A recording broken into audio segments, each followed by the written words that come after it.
मैं उनको 7 दिन का टाइम नहीं दूंगा। मैं कोई भी एक रास्ता चॉइस करूंगा जहाँ से गणपति की आना जाना होता है, मैं वो रास्ते पे बैठने वाला हूँ। इसकी सर्व जिम्मेदारी महापालिका और पुलिस प्रशासन ने उनके ऊपर क्या अर्जी देना है वो दे के, ये रास्ता आंदोलन होना नहीं चाहिए, इसके लिए वो देखे क्या करना है। तो ये सब रास्ते जो मुख्य रास्ते, इसकी जो फुटपाथ है वो भी खाली की। अगर इन्होंने 10 दिन तक वो अभियान सुबह से शाम तक रखा तो मेरे को नहीं लगता है ट्रैफिक का मसला ज़्यादा चल पाएगा। नियोजन की जरूरत। सोशल मीडिया पे कुछ यूट्यूब चैनल पे कुछ भी दिखावे, मेरा कोई ऐतराज़ नहीं। इसमें बोला जा रहा है कि भिवंडी में हड़कम, राष्ट्रवादी में हड़कम। अरे वो कौन सा तीरंदाज है, कौन सा भिवंडी शहर के लिए अच्छा करके गया? हाँ, भिवंडी में एक लगेली कीट थी वो, और उसको ऐसा चला रहा है जैसे हज उम्रा करके आया वो। तुम उसका कैरेक्टर देखो, कौन सा केस नहीं उसके ऊपर। 5 साल अंदर रहना बोले तो क्या वो क्या ये करके आया क्या कि उसको जिंदगी में पार्टी में लेंगे नहीं। कहीं भी गाड़ियां बड़ी पार्क कर देते, इनकी वीडियो भी आती है, कुछ भी आता है। तो मेरे को देखो, प्रशासन को प्रशासन के हिसाब से काम करना चाहिए।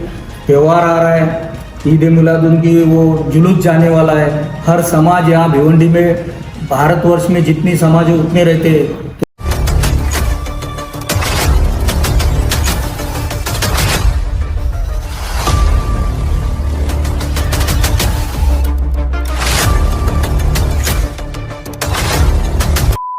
हेलो फ्रेंड्स, मैं फाम अंसारी, आप देख रहे दाम माइक। भिवंडी शहर में आने वाले दिनों में जश्न ईद मिलादुन नबी है और जो है गणपति का त्यौहार है जो कि पवित्र माना जाता है। उस त्यौहार के पहले कॉरपोरेशन जो है हमेशा कई बार खड्डे रिपेयर के नाम पे जो है खाली पत्थर वगैरह डालती है, लेकिन इस बार कॉरपोरेशन का ऐसा कोई भी काम नहीं दिख रहा है, जिसको लेकर भिवंडी शहर के एनसीपी अजीत दादा गुट के अध्यक्ष प्रवीण पाटिल साहब ने हमसे बात करते हुए बताया कि वो जल्द ही कॉरपोरेशन को मेमोरेंडम देंगे और अगर काम नहीं होता तो वो आने वाले 2 से 3 दिनों के अंदर ही उन्हीं रास्तों पर जो है बैठेंगे। इसी के साथ में एक फ़ोटो जो है सोशल मीडिया पर काफ़ी तेज़ी से वायरल हो रहा था, जिसमें खालिद गुड्डू अजीत दादा पवार के साथ में दिख रहे। उस पर भी उन्होंने जो है ऑब्जेक्शन उठाया और उन्होंने जो है अपनी तरफ से कार्रवाई की मांग की है और मतलब कार्रवाई में जो है लगे हुए। इस पूरे मामले को लेकर भी उन्होंने खुलासा किया है। क्या कहा, आइए देखते हैं। जैसे आज आपने मीडिया से बात करने के लिए आप सामने आए, क्या किन मुद्दों को लेकर भिवंडी शहर से बात करना चाहेंगे आप? आज आगे बहुत सारे त्यौहार आ रहे हैं, तो बहुत समाज के त्यौहार है, तो वो त्यौहार के प्रति इनको कुछ है कि नहीं? ये नालायक प्रशासन है, इनको इतना समझ में आ रहा है कि आज रास्ते की अवस्था क्या है। सामने गणपति का त्यौहार 7 दिन पे है, कल उठ के गणपति को कुछ हो गया, मूर्ति को कुछ हो गया तो इनकी जिम्मेदारी कौन लेगा? पुलिस डिपार्टमेंट ने तो चारों प्रभाग अधिकारी और कमिश्नर को तो लेटर लिख के देना चाहिए, उसका जिम्मेदार आप रहेंगे, हम क्यों रहेंगे? तो खड्डा हुआ, भिवंडी में ट्रैफिक का मसला हुआ, आज किधर भी जाना है, समझो आज बीबी से कोर्ट जाना है तो 1 घंटा जाता है। आज ऐसी परिस्थिति, तो सर्वसामान्य लोग को टैक्स बढ़ाने से, अमोल सागर जी को लगता है टैक्स बढ़ाने से सब हल हो गया? बिल्कुल नहीं। टैक्स बढ़ाते हो, तुम टैक्स ले रहे हो रुबाब से, तो रुबाब से सुविधा दो। सुविधा एक गरज है, पब्लिक की गरज है, उसको देना ही चाहिए। सर, ये जो अभी जो खड्डे का जो विषय है, खड्डे का विषय आपने जो लिया है, भिवंडी के चारों तरफ देखेंगे कि जो सड़कें हैं उनकी अवस्था एकदम खराब है और मुझे नहीं लगता क्या आपको ऐसा लगता है कि 7 दिन के अंदर रोड बना पाएगी? मैं उनको 7 दिन का टाइम नहीं दूंगा। मैं कोई भी एक रास्ता चॉइस करूंगा जहाँ से गणपति की आना जाना होता है, मैं वो रास्ते पे बैठने वाला हूँ। इसकी सर्व जिम्मेदारी महापालिका और पुलिस प्रशासन ने उनके ऊपर क्या अर्जी देना है वो दे के, ये रास्ता आंदोलन होना नहीं चाहिए, इसके लिए वो देखे क्या करना है। सर, जो दूसरी बात आपने कही ट्रैफिक की समस्या को लेकर, ट्रैफिक की समस्या दिन ब दिन बढ़ती जा रही है, ना उसका कुछ सोल्यूशन निकल पा रहा, क्या कौन इसके लिए जिम्मेदार है? इसके लिए देखो, महापालिका और ट्रैफिक वाले को जहाँ खड़ा होना चाहिए वहाँ खड़े नहीं रह रहे। ऐसा लग रहे हो कि प्रशासन को खाली वो पैसा जमा करके दे रहे पॉइंट टू पॉइंट। ऐसा नहीं होते। जहाँ ट्रैफिक की आवश्यकता है वहाँ ट्रैफिक का नियोजन करना चाहिए। महापालिका ने जो फुटपाथ है भिवंडी सिटी में जितनी फुटपाथ है वो सब काबिज हो गई है। ये मुख्य रास्ते की बात कर रहा हूँ। अंतर्गत रास्ते पे उन लोग गरीब लोग हैं, उनसे भी आप 30 रुपये ले रहे तो उनको उतना सुविधा देना चाहिए। तो मेरा ये बोलना है कि जो मेन मुख्य रास्ते कल्याण लाका से लेके साई बाबा, यहाँ से धामन नाका, वंजारपट्टी, यहाँ से अपना अंजुर फाटा और बीच का जो गौरी पाड़ा है वो तो रास्ता खराब है। तो ये सब रास्ते जो मुख्य रास्ते, इसकी जो फुटपाथ है वो भी खाली की। अगर इन्होंने 10 दिन तक वो अभियान सुबह से शाम तक रखा तो मेरे को नहीं लगता है ट्रैफिक का मसला ज़्यादा चल पाएगा। नियोजन की जरूरत है। कमला होटल के इधर जाओ तो लेफ्ट साइड में सब ट्रकें खड़ी रहती है, तो जो लेफ्ट साइड में जाने वाली गाड़ी है तो ये साइड से निकल के फिर लेफ्ट मारती है, तो उसकी वजह से सीधा जाने वाली गाड़ियाँ रुक जाती है, तो वो ट्रैफिक का मसला है। अब आगे फिरदौस के मस्जिद के इधर वहाँ बाइक खड़ी करते, उसका नियोजन अगर आगे पीछे इधर उधर कर दिया तो उसकी वजह से क्या होएगा, बागे फिरदौस से जो बड़े वाहन आते तो नीचे से सीधा निकल जाएंगे, ऊपर से जाने वाले सीधा निकल जाएंगे। तो कहीं ना कहीं कुछ ना कुछ नियोजन करना जरूरी है। ये 7 दिन का टाइम नहीं दे रहा हूँ मैं। 4 दिन में अगर ये नियोजन नहीं हुआ तो मैं मेरे पद्धत से, मेरे सिस्टम से मैं आंदोलन करने वाला हूँ और आंदोलन उग्र होएगा। फिर बोलने का नहीं कि हमारे ऊपर कायदे से कार्रवाई हो। मैं वो कार्रवाई को डरता नहीं हूँ, आज तक डरा नहीं हूँ। मैं करूँगा और जरूर करूँगा। राष्ट्रवादी पार्टी में खालिद गुड्डू की वापसी है? कौन? खालिद गुड्डू की वापसी है क्या? ऐसा कुछ जो सोशल मीडिया पे फोटो चल रहा है। देखो, सोशल मीडिया पे कोई यूट्यूब चैनल पे कुछ भी दिखावे, मेरा कोई ऐतराज नहीं। मेरा यही बोलना है कि आप जो स्पीच देते उसके बारे में एक अध्यक्ष के नाते हमको पूछना चाहिए। आप डालो, आपको डालने को कोई मनाही नहीं है, आप डाल सकते, व्यक्ति स्वतंत्र है। लेकिन उसमें बोला जा रहा है कि भिवंडी में हड़कंप, राष्ट्रवादी में हड़कंप। अरे वो कौन सा तीरंदाज है, कौन सा भिवंडी शहर के लिए अच्छा करके गया? हाँ, भिवंडी में एक लगेली कीट थी वो, और उसको ऐसा चला रहा है जैसे हज उम्रा करके आया वो। तुम उसका कैरेक्टर देखो, कौन सा केस नहीं उसके ऊपर। 5 साल अंदर रहना बोले तो क्या वो ये करके आया क्या?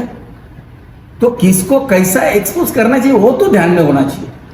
अपने मन के प्रति तो ये भावना होनी चाहिए।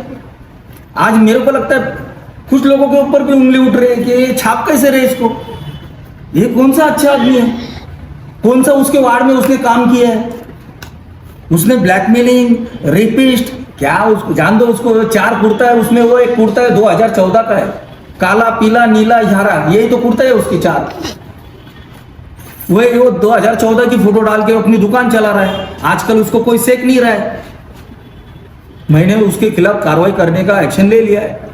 सीपी साहब बोलो, डीसीपी साहब बोलो, सब बोलो, क्योंकि हमारे अजित दादा और हमारे राष्ट्रवादी का नाम खराब हो रहा है। कोई दूध का धला नहीं है, वो क्रिमिनल है, और क्रिमिनल के हिसाब से हम लोग ने जो कार्रवाई करना कर रहे हैं और आगे चल के और एक्शन उठाने वाले। देखा जाए तो 2 यूट्यूबर के खिलाफ आपने मामला दर्ज किया पुलिस स्टेशन में। मेरे को कोई यूट्यूब के खिलाफ नहीं हूं मैं। मेरा क्या बोलना है, वो अगर बोलते थे कि सोशल मीडिया पे ये फोटो चल रहा है, इसकी वजह से चर्चा का माहौल, मेरे को कोई ऑब्जेक्शन नहीं। तुम बोलो ना, तो राष्ट्रवादी में हड़गनी, गांव में हड़गनी, अरे वो कौन सा तीरंदाज है, कौन सा दूध का धुला है कि उसकी वजह से भिवंडी शहर के हड़गमी होगी। हड़गमी इसके लिए होगी कि वो ब्लैकमेलिंग करेगा, वो माहिती लगाएगा, वो रेपिस्ट का महिलाओं को हैरान करेगा। कौन सा कलम नहीं उसके, इसके लिए हैरानी है। वही उसके आने से भिवंडी में बदलाव होएगा ऐसा नहीं है। वो गया तो भिवंडी में बदलाव हो रहा है। पाटिल साहब, एक सवाल ये है कि जिस तरह उन्होंने अपने सोशल मीडिया पे एक्स पे शेयर किया है अजीत दादा के साथ फोटो अपना, अगर फ्यूचर में वो पार्टी ज्वाइन करते हैं तो उसमें आपका क्या रिएक्शन होगा? पहली बात तो फ्यूचर, वर्तमान की बात करता हूँ। अजित दादा इतने स्ट्रिक्ट है कि उसको जिंदगी में पार्टी में लेंगे नहीं, कभी नहीं लेंगे। वो लेने की तो लंबी बात है, क्योंकि हमारा डिस्कस हुआ है कुछ। दादा ने बोला कायदेशीर कार्रवाई करा त्याच्यावर। अरे हमारी दादा की छवि, पार्टी की छवि खराब हो रही है। आज भी वो पैरल के हिसाब से है। आज भिवंडी तालुके के बाहर है, उसको हाजिरी लगाने 2 टाइम आता है वो, तो कौन सा वो अच्छा है? क्रिमिनल है, दलाली करता है, भड़काई करता है, कौन सा कलम नहीं है उसके ऊपर। तो वो छेड़ो यार, वो गंदी चीज को मुंह में लाके भी दिन खराब करे। तो ये जो आंदोलन 4 दिन में जो चलने वाला है, 4 दिन के बाद, तो इसके पूरी महापालिका प्रशासन जिम्मेदार रहेगी। ट्रैफिक के मसले में हम लोग कल ट्रैफिक सीनियर से मिलेंगे, एसीपी से मिलेंगे, हमारी राय रखेंगे। नहीं तो मैं बैनर के माध्यम से ट्रैफिक वालों को भी एक्सपोज करने में कम नहीं करूंगा। कहीं भी गाड़ियां बड़ी पार्क कर देते, इनकी वीडियो भी आती है, कुछ भी आता है। तो मेरे को देखो, प्रशासन को प्रशासन के हिसाब से काम करना चाहिए। त्यौहार आ रहा है, ईद मिलादुन की वो जुलूस जाने वाला है। हर समाज यहाँ भिवंडी में, भारतवर्ष में जितनी समाज है उतने रहते हैं। तो यहाँ जो है हर सब चीज़ का समाज का चलता है और सब समाज एक जैसे रहते हैं। तो मेरा यही बोलना है कि प्राथमिकता 7 दिन के बाद गणपति का त्यौहार आ रहा है। मेरे को रोड रास्ते के बारे में साफ सुथरा काम होना चाहिए। नहीं होएगा तो यही से कमिश्नर चंद्रमा पे कैसे चलते, वैसे कमिश्नर यहाँ से जाते। आज IAS आने के लोगों की चाह बढ़ गई थी, लेकिन ये अमोल भी नहीं है और सागर भी नहीं है। ये तो हमको एकदम खड्डे में डाल दिए। साहब एक आखिरी सवाल देंगे। बोलिए। भिवंडी शहर में कई जो है मेन रास्ते वहाँ पर इलीगल पार्किंग की जाती है, बस वगैरह, ट्रक वगैरह, तो उस पर भिवंडी ट्रैफिक पुलिस का कोई एक्शन देखने नहीं मिलता, उस पर क्या बोलेंगे? देखो, भिवंडी में सुधार लाने के लिए आपकी भी जरूरत है, हमारी भी जरूरत है, पब्लिक की भी जरूरत है। थाना में देखिए जन जागृति है, लोग ईमेल, अपने इधर कैसा है, अभी साहब ने गरीब लोगों को ईमेल करो, वो करो, ये तुम ऑनलाइन करो। यहाँ 60% गरीब वर्कर एरिया है, वो कभी ईमेल आईडी ये वो कर नहीं सकता है। इससे ऐसा हो गया कि जो टाइपिस्ट है 100 रुपया लेते तो अभी 200 पे लेने लगे। तो ये सब बंद करना चाहिए। जो शहर का सिटी का एरिया है वो हिसाब से आप प्रभाग में एक आदमी बिठा दो, वो ले लेवे निवेदन, फिर आप उनसे राय करके एक प्रभाग का ये करना चाहिए। अनलीगल काम नहीं हो रहा है ऐसा नहीं है, हो रहा है। अनलीगल काम कौन बोलता है नहीं हो रहा है? आज बेचारा गरीब लेता है, झोपड़पट्टी वाला 1500-1600 में फ्लैट ले रहा है। अनलीगल काम कौन नहीं चल रहा है, किधर नहीं चल रहा है, मेरे को बताओ, मैं बता देता हूं। इसकी रोकने की जिम्मेदारी भी किसी की है ना। कमिश्नर साहब ने बोलना चाहिए, प्रभाग अधिकारी है 5, अगर इनके अंडर में किसी का काम चलते दिखा तो उसको सस्पेंड किया जाएगा। काम बराबर तो बंद हो जाएंगे, कोई काम नहीं चलेगा, कौन दीवार भी नहीं बांध सकता। लेकिन ये सब नहीं हो रहा है ना। ठीक है, जय हिंद, जय महाराष्ट्र, जय राष्ट्रवादी।